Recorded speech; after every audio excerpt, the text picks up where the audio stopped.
Data and formula entry shortcuts can save you a whole host of time. So first up, fill down. If I put this formula in here for the profit percentage, highlight the area I want that formula, Control D, fill down.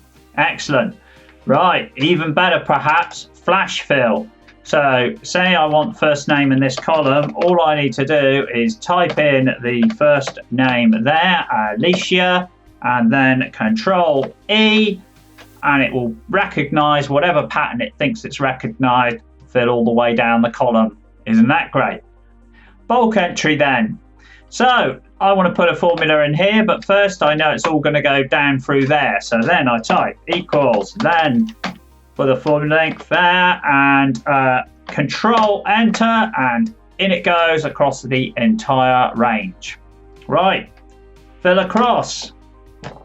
Control R, profit percentage this direction, profit divided by sales, highlight across there, Control R, there you go.